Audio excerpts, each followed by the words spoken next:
You are listening to KC Sports Network, proudly presented by Emprise Bank, your partner in possible. Who you do business with is more important than where they're located. Bank from the comfort of your own home with Emprise Bank. Coming up, the latest episode of the KC Laboratory Podcast with Ken Swanson, Craig Stout, and Matt Lane. Coming to you on the fastest growing sports media network in Kansas City. You can find all of our channels covering all the local teams wherever you listen to podcasts or on YouTube.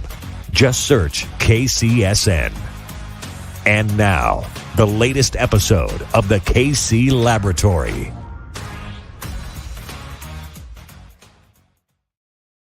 What's up, everybody? Welcome to another edition of the KC Laboratory, brought to you by Emprise Bank, member FDIC.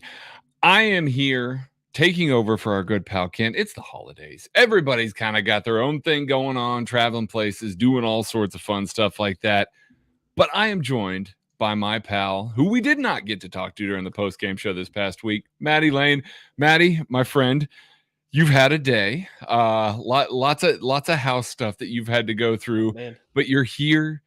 You're sitting down to talk some football. Let's make this the most stress-free environment that we possibly can for you, buddy.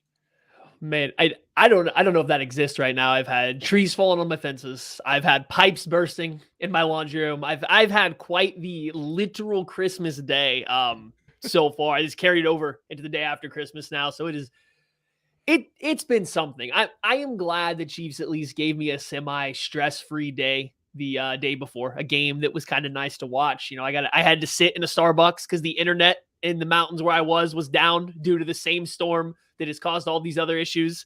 I had to sit in a Starbucks by myself watching the majority of the Chiefs game, but don't worry, Starbucks closed before it ended. So I had to watch the final 2 minutes on my phone in the car outside of Starbucks. It was a time. It's been a couple days for me, but I'm glad to be back. Thank you guys for holding it down. I'm glad you guys got Tucker on camera for this. Yeah, you really had to twist our arms to get Tucker on there. Anytime I get to talk to Tuck, it is a great time. So I had a lot of fun.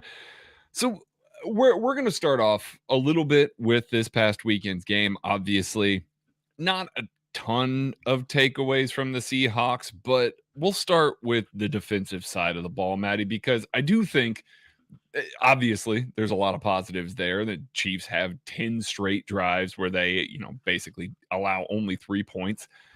What's your real biggest takeaway from the defensive side from last Saturday's game there, if there is any? And if there's not, jump off on that.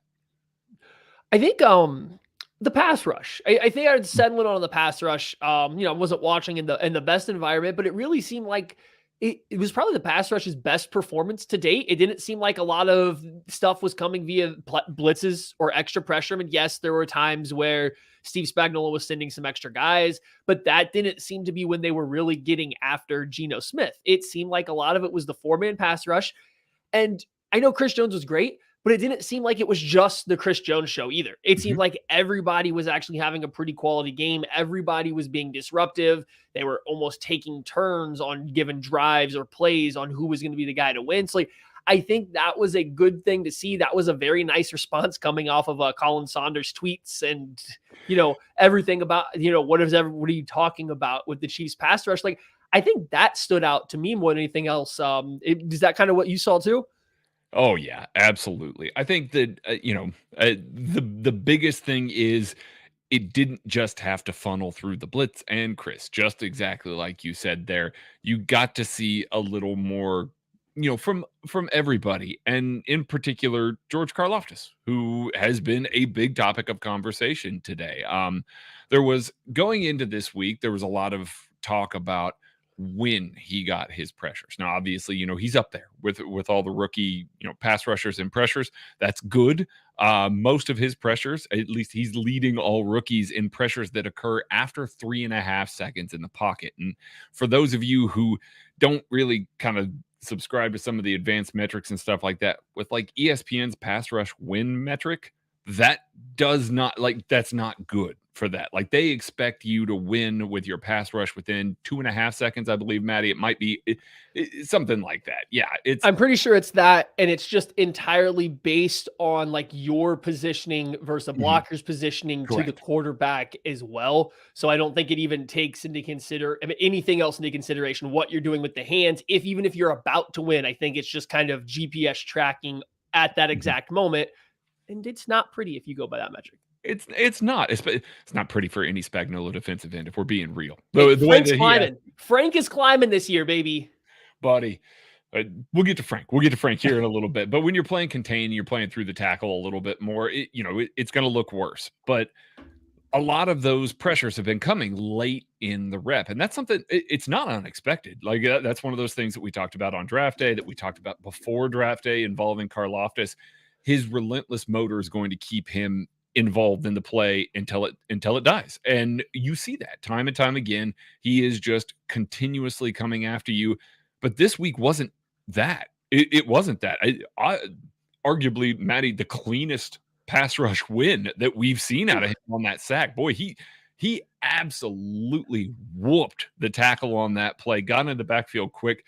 Though watching Karlaftis kind of advance throughout the year, we've now seen a couple of weeks now here where Karlaftis has had some quicker wins.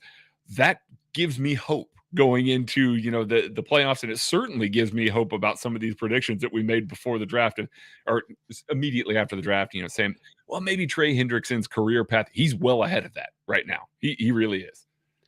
Yeah, that was arguably George Karlaftis' most impressive pass rush rep of his career. This goes back to college. I mean, this might have been one of his best because it was actively a one-on-one rep. I believe it was Stone Forsythe at the time. I think Abraham Lucas was out of the game. Yes, but still, he's a player that we all kind of liked as a mid-round, day 3 developmental tackle. And he shows up and he comes out there, and George Karlaftis, I mean, essentially hits him with just a rip, a rip. And he fought through a little bit of stiffness in his hips, but he was able to flip them to face the quarterback without having to take a bunch of extra steps, without having to really pitter pat his feet to turn the corner like he normally has had to do in the past. It was a very clean rush. It was one of the better ones that I've seen from him. So that was fantastic to see, to go along with what Brent was saying here about, batting passes down. Like, this is something he's great at. Like, it's a skill. So I've had to ask, it's a skill. It's a skill to get up there, to recognize when you're not getting pressure. And now, okay, you're getting late pressure. You're not getting home early. You might be in the passing lane a little longer. So, like, yes, there's also some of the you're not winning quickly that goes into batting down passes, but it's still a skill. It takes athleticism. It takes explosion, hand-eye coordination.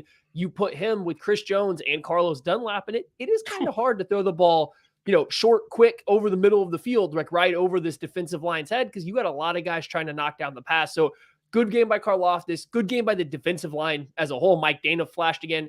Frank Clark continues to still show up and be better this year than he has been the last couple years. Like, I really like what we've seen out of Frank Clark. And when you get those games where he is getting a good jump off the ball, he's like the one guy that's providing a little bit of speed rush for the team. It's not consistent. It's not always there, but he still has that ability, and the Chiefs really need that come playoff time. So I'm glad that whole unit seems to be peaking at the right time against a not great offensive line in Seattle, but it's certainly not the same Seattle offensive line that everyone's been complaining about for the past, decade up until this year.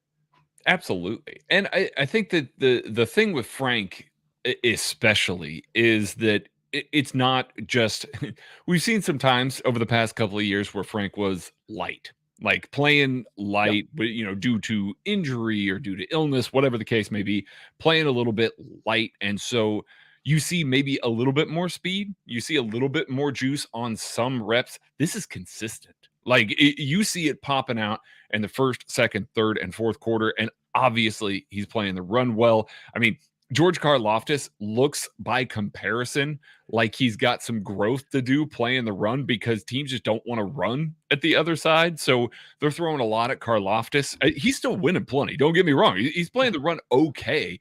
But when you've got a rookie that's being thrown everything at him, and maybe he's winning 60% of the time versus, when you throw a bunch of stuff at Frank and it just is negative, like you don't want to go at Frank. It looks worse by comparison, but he's still a good run defender. Frank, still a good run defender. He's still clearly wearing that weight. we are on the cusp here with the Chiefs going to the playoffs. Pass rush, the defensive line looking much better. Elements of it starting to look like it's coming together a little bit. A good Frank playoff. I mean, we've seen it before. This is not going to be the first time in a Chiefs uniform if they get to the playoffs and Frank all of a sudden explodes out of nowhere and starts really getting home on some of these rushes. Now all of a sudden it's going to be, well, hell, that's what he is. And that's enough. That's what they need. They want a guy that can win early, that can offer that quick win, because you got guys. Chris Jones is going to win quick on occasion too. You got Karlaftis, it's going to be that relentless. It is scary to do all that. And then, like Maddie said, the ability to get your hands up and affect the passer still. I still have nightmares about that 2018 defense that got home. Like, it got home. That was a great group of pass rushers. And yet Tom Brady could just go out there and just dink and dunk quick, over and over and over again. And it didn't matter. You get guys get their hands up in the throwing lanes. You've seen them affect it, because now it hasn't always been the case. And this is going to kind of transition into their 3rd and longs this year have been terrible for this defense. And they were not terrible against the Seahawks. And that's good, because it's not like the Seahawks are completely ineffective on 3rd and long. Geno was able to make some throws. They still throw it up to DK and expect him to go get stuff. They still had Noah Fant that can run the seam. They still had the ability to win on 3rd and longs, and they didn't this week against this Chiefs defense. Any little glimmer of hope on that in that situation gives me some faith, because they are creating negative plays on 1st and 2nd downs often enough to where they're getting in 3rd and longs. They're just allowing the opposition back into it. So a game where they don't do that starts to make me, I need to see it again, but also it's good. It makes me feel good about it. Well, and we'll talk about it later in the week, but unfortunately, this next test against the Broncos isn't a real one. I mean, okay, take that back. Last time they played, they gave up a lot of 3rd and longs. However, they did considered a real test going for 3rd and long against the Broncos. Maybe the Raiders, they still do have a functioning quarterback to wide receiver connection sometimes, so maybe you can buy a little bit there. For me, the Seahawks game and 3rd down, the Chiefs were great on 3rd, 4th down combined, like against the Seahawks. The defense was very good, especially if you kind of throw out that touchdown drive in the game where it was essentially over. The only thing is, the only caveat I have, I don't want to wet blanket the whole thing, but maybe wet washcloth it. They did lose Tyler Lockett, who was their 3rd down go-to receiver. That would be like the Chiefs losing Travis Kelce on 3rd down and then being like, okay, what are you going to do? Now, do we expect Patrick Mahomes to figure it out? Of course. Should you expect Geno Smith to figure it out in the first game? Probably not, right? So I do think that mattered. It allowed the Chiefs to just send L'Jarius Sneed to shadow DK Metcalf, and now it was a fight. I don't even know how I feel about the move. I like that they were willing to do it. I don't know if I love the move altogether, really, if I'm being honest, but it worked. It let them do something. They at least allowed them to never get matched up with one of their rookies one-on-one with DK Metcalf. If you did get leveraged out to where you had to play one-on-one, you at least feel fine with L'Jarius Sneed one-on-one with Metcalf without having to have a safety over the top. So I think the Seattle Seahawks losing Lockett, having Noah Fant be a little banged up, and then you add in the weather that maybe could have had some form of effect on throwing the ball, I think things helped lead to the Chiefs' performance on 3rd down, but they were still really good. They still played good. The entire secondary played really good. I know you guys talked about it on the post-game show. All the rookie defensive backs coming up and making tackles. Juan Thornhill was able to get his interception. I've almost made another play. I believe it was called back on a penalty, or there was a penalty on that play. The secondary played pretty well. The defensive line played pretty well. Willie Gay had a phenomenal game. He was everywhere, making a lot of plays, and he was playing fast but under control, which isn't always the thing with Willie Gay. He plays fast a lot, just not always under control, and he was. So overall, I was very impressed with the defense. I thought they did good. Actually, the most impressive part, I'm sorry, bouncing all over the place here. When the Seattle Seahawks came out after halftime, they get the field goal going into halftime. They come out after half, and they punched the Chiefs in the mouth. I mean, they came out and they were running the ball. They were picking up chunk yards on the ground. They were running hard. They were saying, hey, baby. Cutback lanes. Holy cow. And they were even saying, hey, you want to stop me for 1 to 2 yards? Guess what? We'll run it again and just make you keep tackling us. And the Chiefs weren't tackling poorly, but they were kind of starting to fit the run a little bad. And they started to have leg tackles, ankle tackles were being broken as guys weren't quite squared up. Like the Seahawks came back and punched them in the mouth to start the second half after gaining a little bit of quote unquote momentum with the field goal. And the Chiefs offense was stalling. The Seahawks offense looked like they were finding some footing. And guess what? That third down defense continued to show up for the Chiefs, and they kept getting back off the field. Yeah. And that's fun. It's one of those scenarios where offense occasionally is not going to be able to be perfect. And that was the case this week. And again, also could have been because of weather. Whatever the case may be, offense wasn't perfect. You have to have at least some semblance of resistance on the other side of the ball. And it hasn't been there over the past 3 or 4 weeks in the way that we all would have expected, in the way that we all would have wanted to see with a Spagnuolo defense ramping up towards the end of the year. Maybe this is the impetus. Maybe this is the kickoff. Maybe this is what they need to get things right a little bit, get to feeling themselves a little bit, get their confidence to where, hey, we can do this. We can come up with stops. Third down isn't a bad down for us anymore. We can win on that down, and we can play better, and we can keep some of the penalties from getting us down a little bit. There was another drive that was kind of marred by penalties a little bit. They were able to stiffen up. It wasn't just, they collapsed on themselves, allowed the Seahawks back into the game the same way that maybe we had seen against the Texans, that we had seen after a turnover against the Broncos. It's just good to see enough resistance. And it didn't need to be as good as it was. And it was good, but just enough resistance to make you go, oh, there's that defense. That's what you need come playoff time. So let's flip over here to the offense. If you got nothing more on defense, Maddie. I don't think so. I think okay. we're good on the defense there, right? I think we talked about everybody that was good. I don't think anybody on the defense played particularly poorly. So I mean, we covered everything we needed to. I thought you guys did a good job talking about all the rookies too on the post game show. This is me like low key saying I listened. That I, unlike Kent Swanson, listened to our podcast only when I'm not involved. He's not going to listen to this. He's just definitely not going to listen to this. You had a drive ahead of you. That's all that tells me, Maddie. You were driving back somewhere. That's all that. Maybe. Anyway, yeah. All right. Let's switch over to the offense.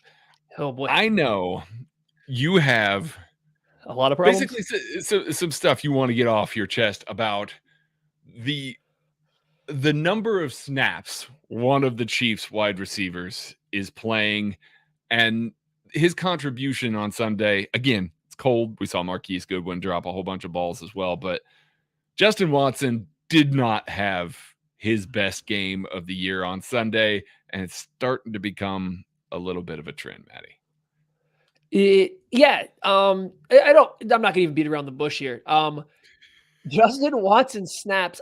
I don't want to say they're all a complete waste because I think he blocks well. I think he provides some level of vertical stretch that has to be somewhat respected. Although the more the year goes on, I'm wondering, does it have to be respected? Like what's the upside? What do you expect to happen if you don't respect it? Like you've had a lot of sample size now, and the teams that have gotten beat by it are one. So do we really have to say it has to be respected? I'm not understanding the Justin Watson experience. The experiment. I'm not getting it. I don't understand it.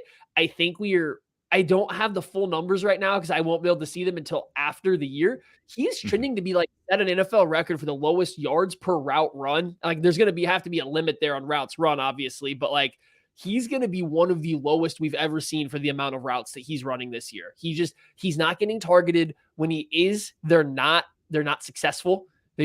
Everybody got real amped when he beat J.C. Jackson on that double move, which was awesome. It looked great. Yeah, come to find out, J.C. Jackson was also coming back early from an injury that clearly was still bothering him. He was getting torched every week thereafter until he finally got injured enough again to where he had to miss the rest of the season.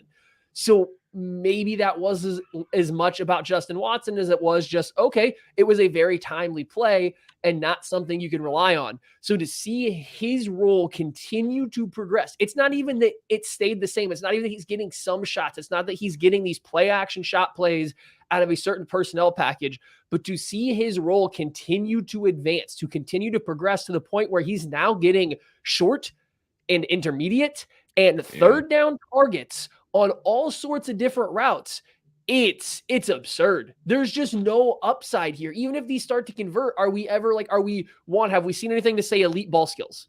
No. Okay. No. Have we seen anything to say elite route runner? So you expect him to be open? Yes, he was open on some of these, but are we expecting him to be open no matter what?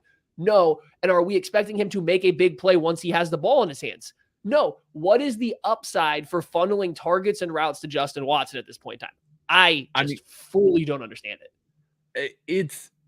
It's rough. And this past week was kind of a culmination of that. Justin Watson hasn't had a reception now since week 13 against the Bengals, a 15-yard reception. And that's kind of what you see because, again, his yards per target is either well above like a 15 or 16 yards in a game, yards per target, or 0.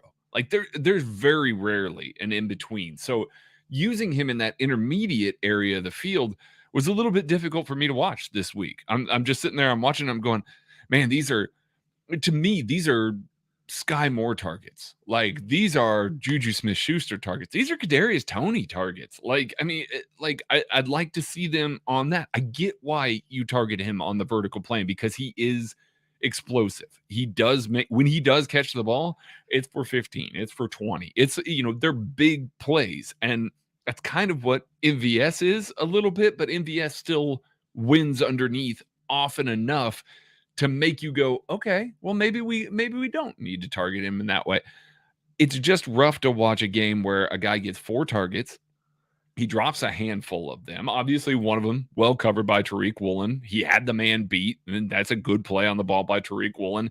We would feel a lot different about Justin Watson after this game if that ball is caught. And that's the thing. It is such a slim margin for error with a guy like that.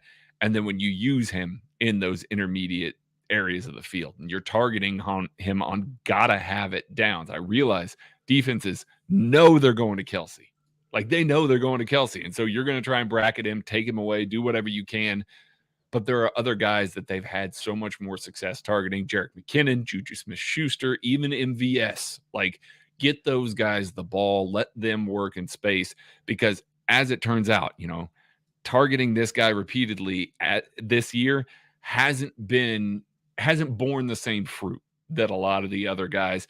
I get trying to work him in, trying to figure it out before the playoffs. But at this point, I'm almost ready just to say, hey, listen, yeah, of course he's going to play. He's played 43% of the snaps. They're not just going to completely remove his snaps from the roster here. But it probably needs to scale back a little bit. And we probably need to see a little more Sky Moore, a little more Kadarius Toney in those sorts of roles. I think my larger issue than having the total amount of snaps is an issue. But when you combine, and you mentioned it, that Justin Watson and MVS share a lot of similar skills and traits. The fact that those are your very clearly, next wide receiver 2 and wide receiver 3 in terms of their role and their snap counts, like that's kind of a problem because neither are reliable. Both of them are kind of on the field to block relatively well because they're big bodies and then stretch the field vertically. The problem is, for as great as Patrick Mahomes is, his best asset has not been a long ball to anyone not named Tyreek Hill. That's just not what he does best, is throwing in terms of throwing the football. So why are 2 guys whose entire wide receiver repertoire is built around beating guys vertically? And yes, both are fast, but both are build-up speed guys. Neither one of them are usually winning by 5-10 yards when these deep routes. They have a couple steps on a cornerback, and then they're using their big body to box them out. It requires a well-placed ball up and over the shoulder, usually, for them to do it. We've seen both of these guys now not always make the best adjustments to footballs to catch them. MVS is a weird one because if he has to adjust over his head and extend his arms out, he's catching it. If he ever has to extend them down or below his chin, he's not. I mean, it's a different. He's different.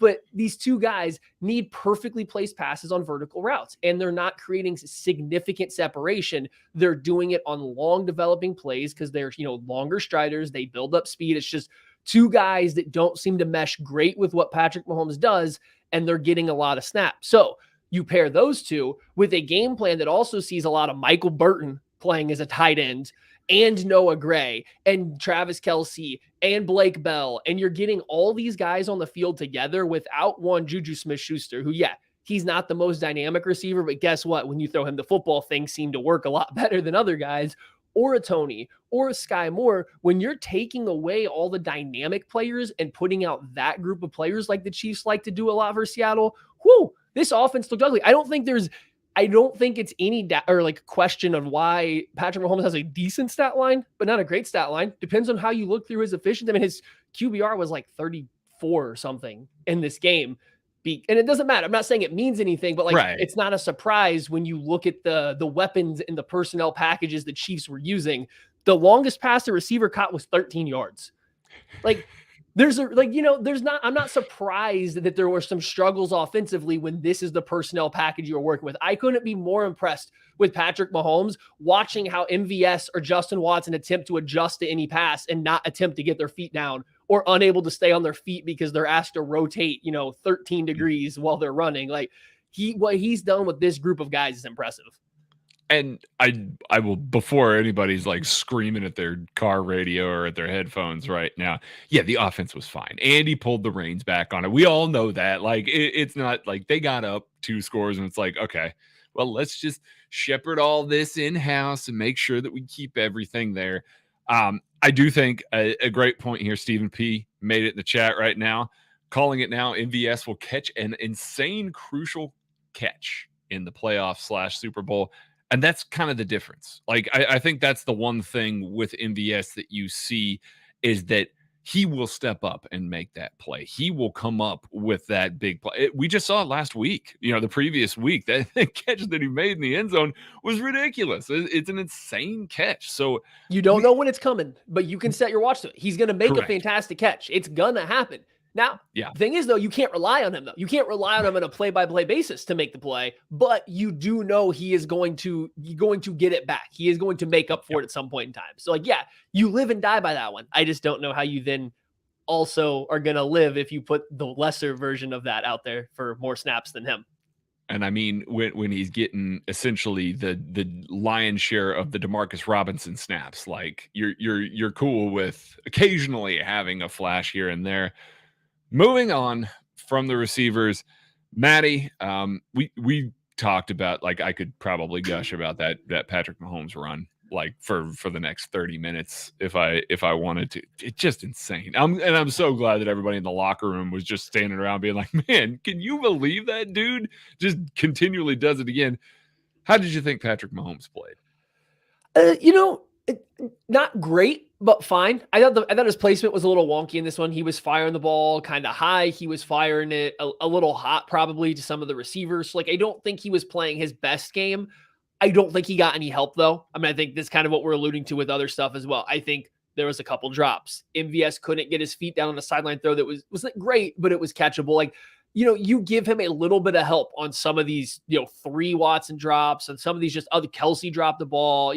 The guys drop passes. That happens. I think that is going to skew a little bit of what it looks like, but I don't think he played his best game. He was fine. He was good. I'm going to circle back to the run in a second because I got to talk about it too.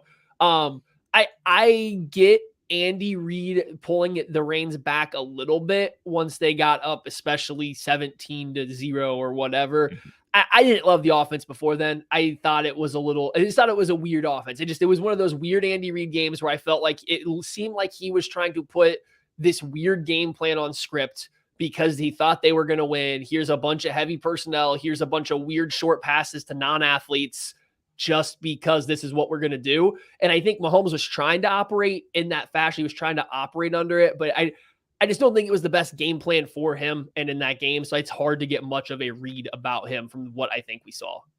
Yeah, I pretty much agree with that. Still good.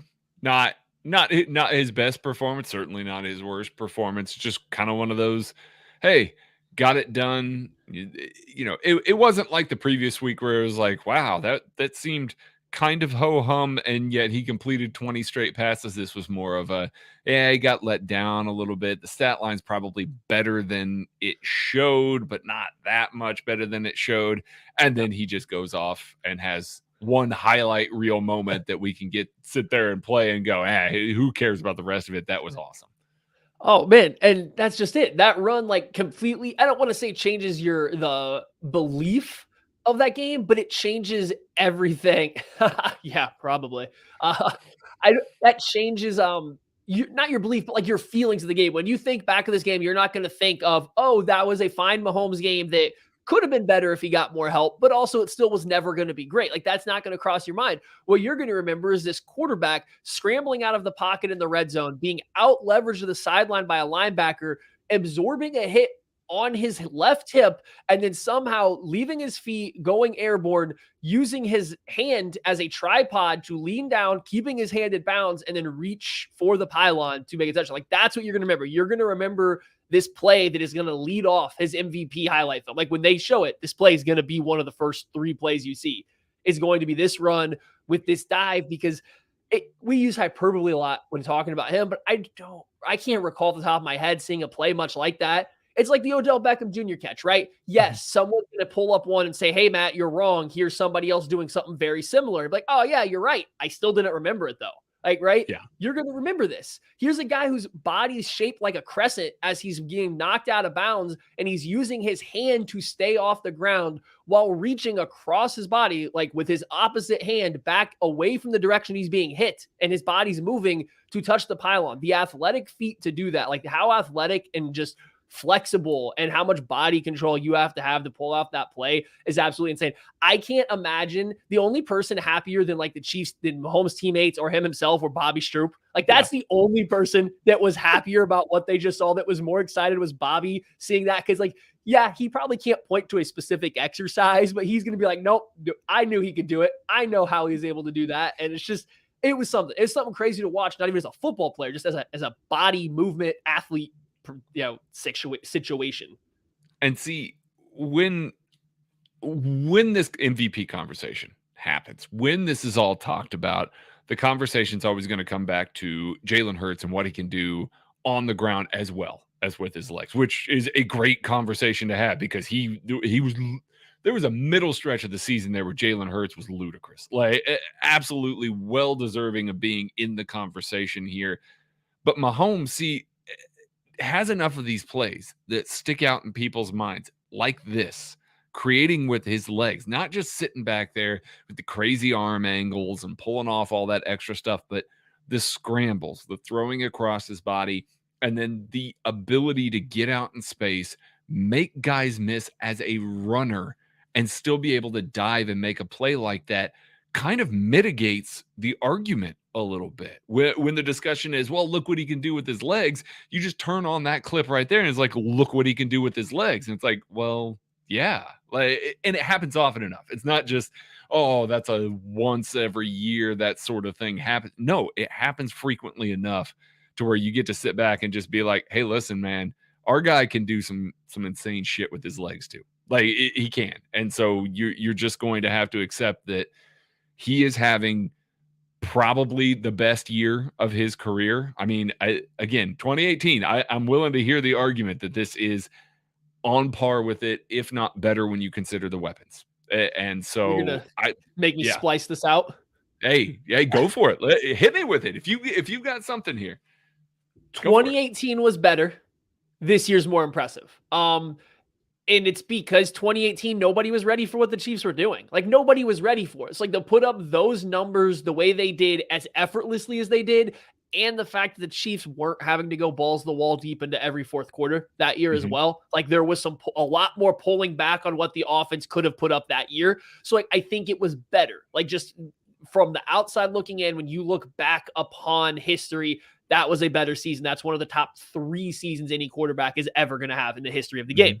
This one, though, as a person that's, trying to cover the Chiefs and watching every single game year after year, is more impressive because of the weapons, because of how they're having to play, because of what other teams are doing, because of the talent of the teams they're playing, of the AFC in general and stuff. And so I think that both things can be true. And I think it's kind of how Tom Brady's never been the most talented quarterback in the NFL, but he's the best. I mean, like he is in fact the best, right? Like, and he's not the most talented though. Like 2 things can exist that are in the same realm, but slightly different. It's like, that's That's all. I just think 2018, that's going to be hard to top. There was so many touchdowns, so many yards, and turnovers. There were, but I mean, you got Tyreek on that team. You got Kareem Hunt on that team. You got Sammy Watkins on that team. You got, I mean, it's still young.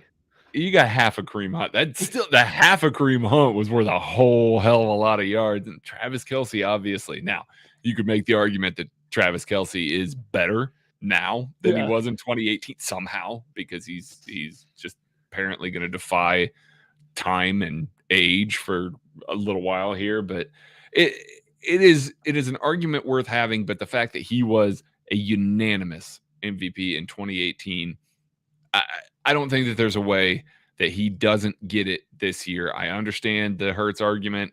I really do. And Hurts is having a hell of a year. But frankly, every Hurts ballot is going to have Patrick Mahomes as number 2.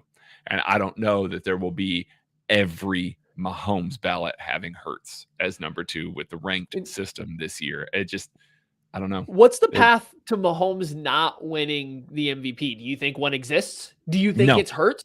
You don't think one exists? I don't think one exists anymore. And I think the fact that Hurts is missing a little bit of time, it doesn't really matter what Patrick Mahomes does. Like, he could have a disgusting 4-interception game against the Broncos, and frankly, I don't think it would matter. I just really don't. At this point, I think that everybody's minds are made up and probably should be made up based on the way that he's performed this year, the way that he has carried. Again, it is an MVP, most valuable player. I don't know that there is a single other quarterback that you could put onto this team and say, hey, go out and try and do this with this set of weapons. I don't think that there's anybody in the league, and there's some really good ones. Josh Allen, Justin Herbert, Jalen Hurts, they're not putting up the numbers that Patrick Mahomes is in this offense. They're just not. It's a very unique skill set that they have built these guys around, and the fact that they traded out so many of the weapons, they traded out the offensive philosophy, they've traded out everything, and he has just adjusted on the fly and gone out and just done it. Like, I think that is so impressive that you can't not give it to him.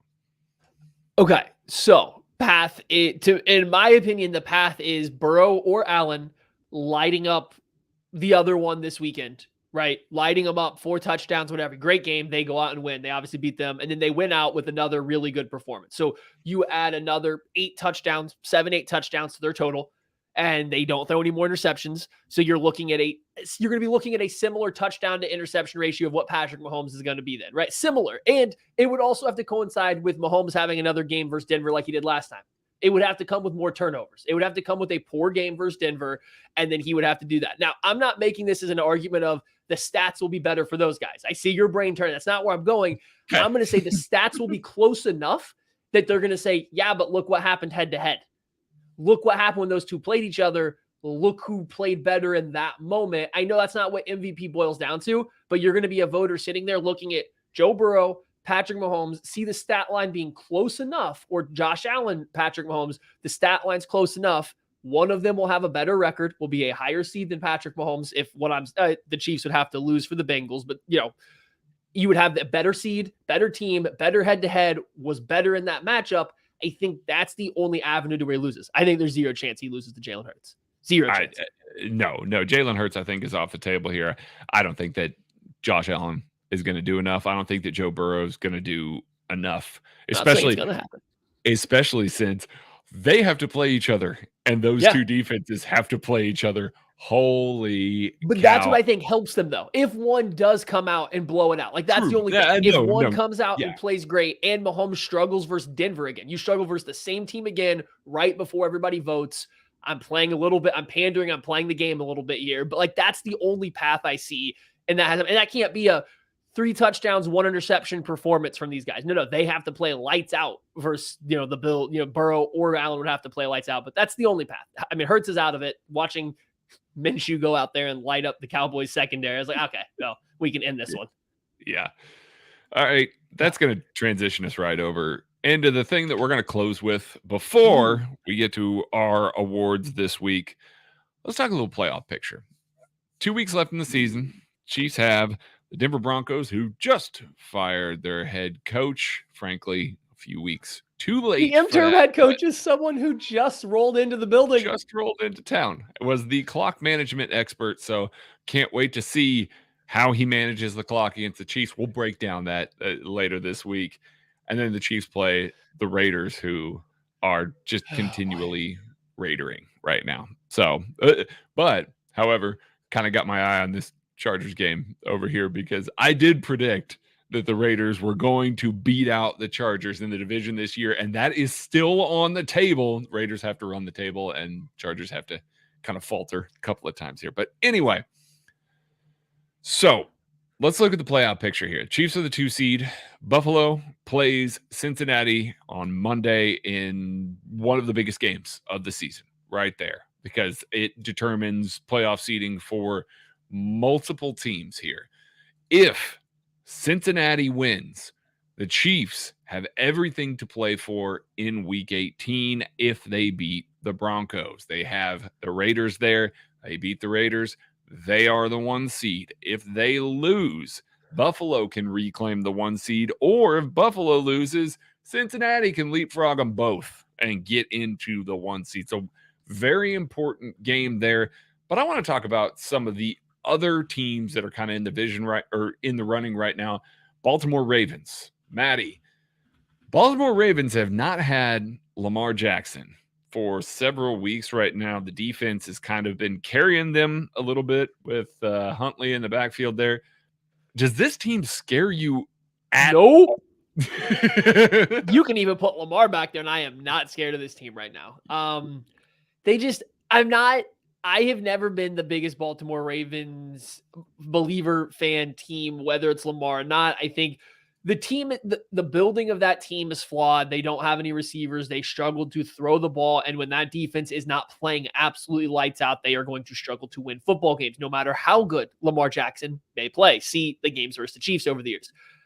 That said, this year, their defense isn't that good. It's like, yeah, you want to put Lamar Jackson back there? Okay, that's fine. Their offense wasn't great before he got hurt. So, let's add that in there. Their wide receiver room has only kind of gotten worse since then because they've had more injuries. Now, Mark Andrews doesn't look the same since he's returned from injury and kind of in and out of the game. So, it's just, no, the Ravens don't scare me at all as a Chiefs fan, especially this year. I don't see that game would not alarm me at all if the Chiefs played them in the playoffs.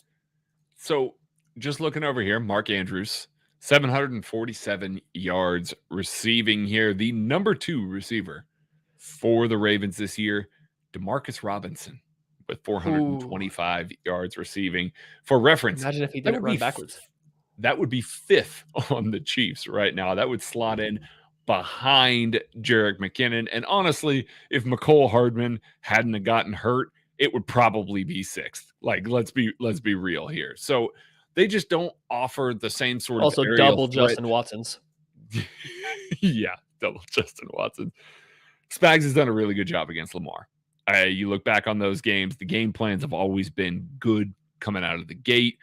He's done a good job of stopping a lot of that, read option stuff, stopping a lot of the Greg Roman type stuff. You've seen him defeat this offense multiple different ways. So yeah, I'm with Maddie here. Frankly, I'm not too terribly scared about him. So let's move on to the next team that's currently slotted into the playoffs right now as the 5 seed, the Los Angeles Chargers. Maddie, are you scared of the Chargers? Are you more scared of the Chargers than you are than the Ravens? Yes, because these games every year come down to one possession. They're close. It's never easy, so on and so forth. So yes, I think having to play the Chargers, a team the 3rd time in the year in the playoffs, would absolutely suck. However, we've seen this story enough now. I confidently can say that I expect Patrick Mahomes and Andy Reid to beat the Chargers no matter what kind of 1-score game this is coming down to. I think that the Chargers are very hot and cold, and they are usually hot versus the Chiefs. They are usually playing some of their best football versus the Chiefs, and it's not been enough. So if they continue to play, even if they continue to not play their best ball, if they don't show up to Kansas City and play their absolute best, they're getting beat by 2-3 scores. If they keep showing up and playing their best, okay, fine. You just lose by 1 score like you do every other time right now. I have all the confidence that the Chiefs will win an ugly, nail-biting game against the Chargers. Doesn't mean I won't stress it during the game, but I have all the confidence the Chiefs will beat them if they play again.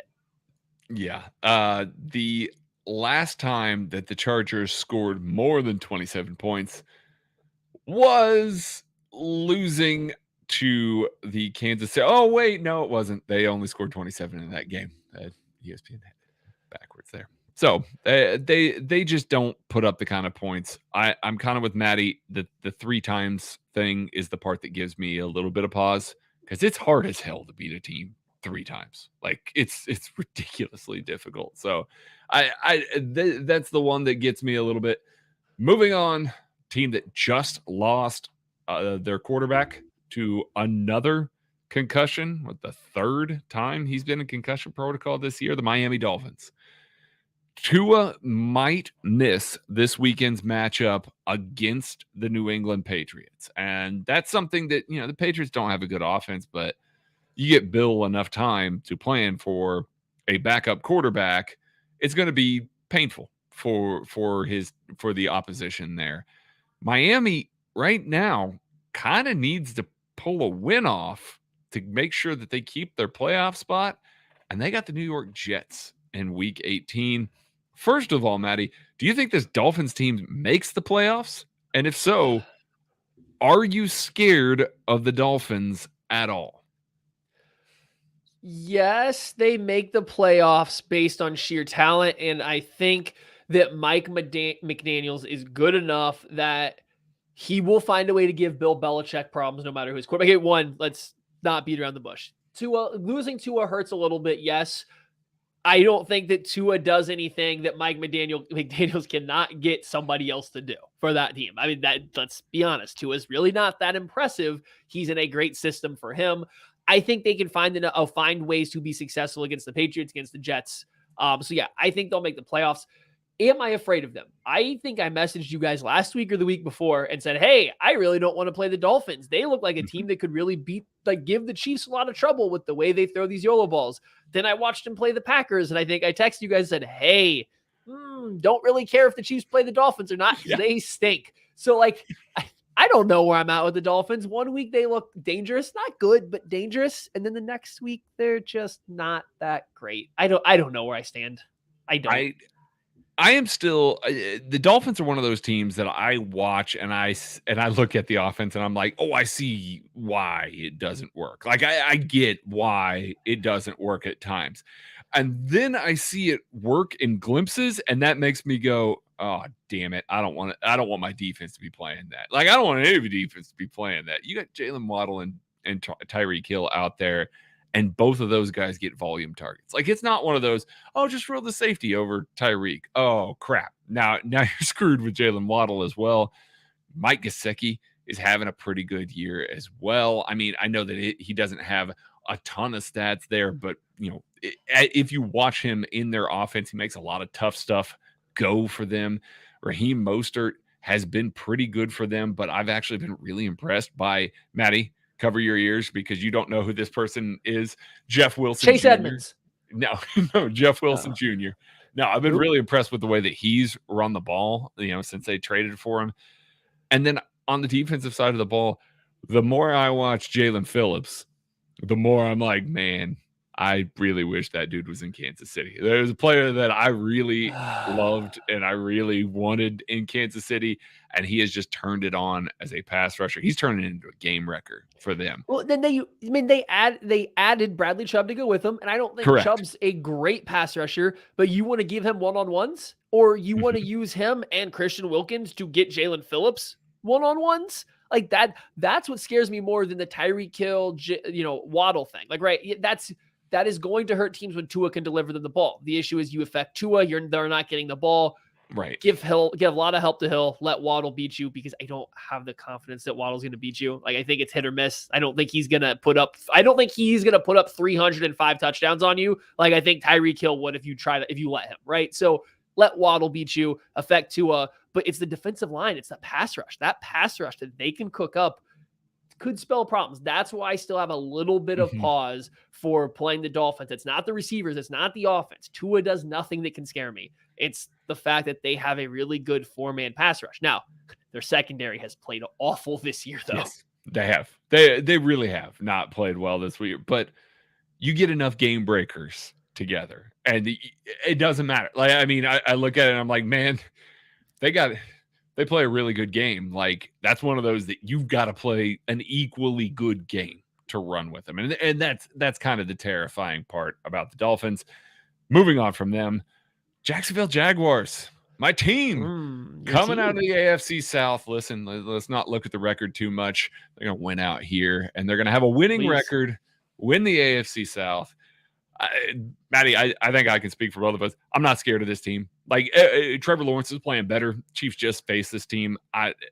They're not scary. They're really not. I think the Chiefs will carve them up, especially in the playoffs, because it does look like the Chiefs kind of kept the AFC South close to their vest. And now all of a sudden it's like, oh, okay, well, one of these teams is coming out. We might have to see them in the playoffs. I don't think the Chiefs are going to struggle with the Jaguars. The two things about the Jaguars that like kind of jump out to me is that Doug Peterson's a phenomenal game planning offensive coach. He's like the Steve Spagnuolo of offensive coaches. I think he's better coach, but he's like Steve Spagnuolo in that he has great game plans for specific teams when he really dials it up, right? So come playoff time, I think Doug Peterson actually could give somebody a lot of trouble. I don't know if that works against the Chiefs and Steve Spagnuolo, who's going to match you, though. He's going to match you with the same game plan goofiness. What are you really going to cook up to beat Steve Spagnuolo, who's going to literally throw kitchen sinks at you in a playoff game, right? So I don't know if that's a huge advantage in this particular one, like it is a lot of other games for Doug Peterson. And two, the one way to really affect Trevor Lawrence is make it a little muddy, get a little pressure. He kind of turns into a pumpkin when that happens. The Chiefs with Steve Spagnuolo are pretty good at that. The Jacksonville offensive line isn't great. You can pressure. Like, I feel okay in that regard. So I'm not scared of playing them. That said, please win out, Jaguars. Keep the Titans out of the playoffs. I never want to see that team again in my life. The NFL made a rule that the Chiefs never had to play a Mike Vrabel-led team, especially while he's coaching the Tennessee Titans ever again. I would start fundraisers and GoFundMe's to get that thing passed. Keep the Titans out of the playoffs, Jaguars. Go Jag. Go Doug, please. That team is falling apart. Like, we're not even going to talk about him any more than that. They're falling apart, man. They would still. No, I know. I get the worry. The Chiefs win by 1 point, by a half a point. Yeah, I totally get the worry. We're not even going to talk about them. We're not going to talk about the Pittsburgh Steelers. We're not going to talk about the Raiders because, frankly, none of those teams is going to make it to the playoffs. Last two, Maddie. We're each going to take one of these. I'm going to start with the Patriots, who are currently have the leg up over the New York Jets. Patriots don't there's always the looming specter of Bill Belichick there.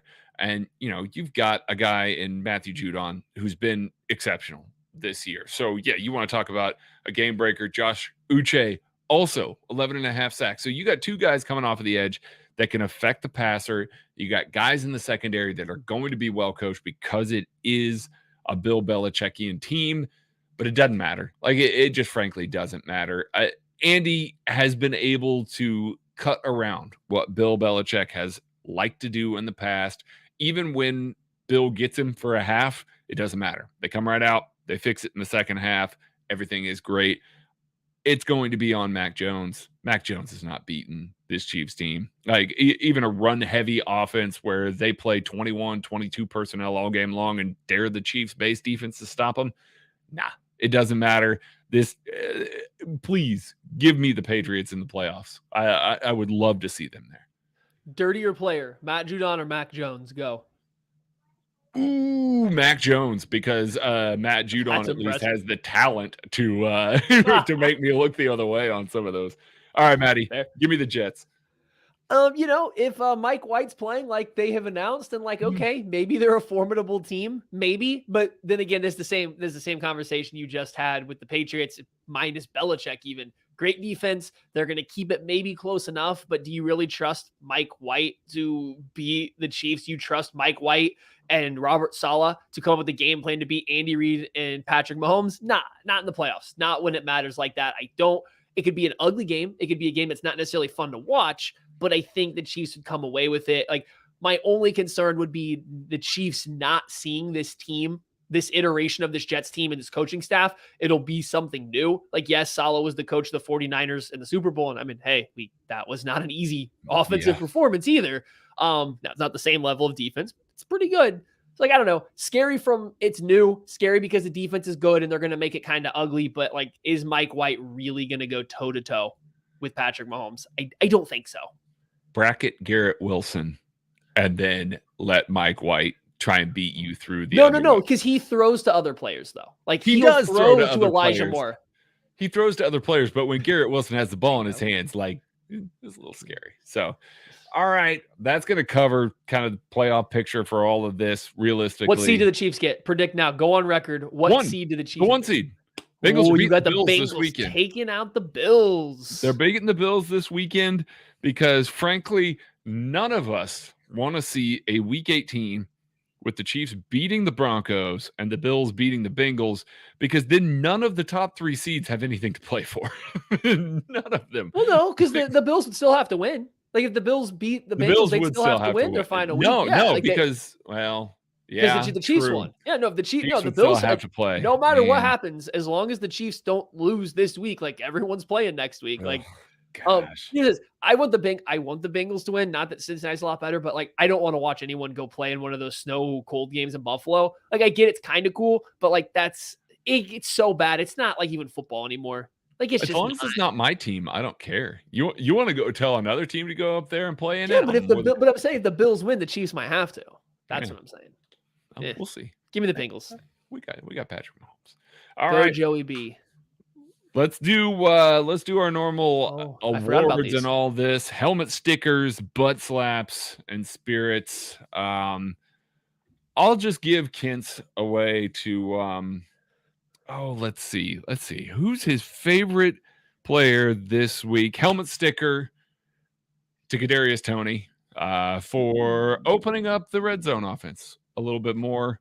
There we offering a little bit more of that horizontal stuff that we've been talking about for a little while. It's good to see it. It's good to see it work because it really is such a key ingredient of the red zone offense there that it really is nice to see. And before we toss it to Maddie, you guys throw your game ball kind of in the chat and we'll shout that out as well. Maddie, who's your butt slap go to? Juju Smith-Schuster, because there was one wide receiver like that actually did something when the ball was thrown his way, and it was Juju Smith-Schuster. It was weird. Anytime the ball went to him, like good things happened. Anytime it went somewhere else beyond the line of scrimmage, literally nothing happened on any pass beyond the line of scrimmage to a non-Juju Smith wide receiver. 0 yards. 0 yards on a ball beyond the line of scrimmage to a non-Juju Smith-Schuster. So, butt slap to him for, keeping the passing attack alive, apparently.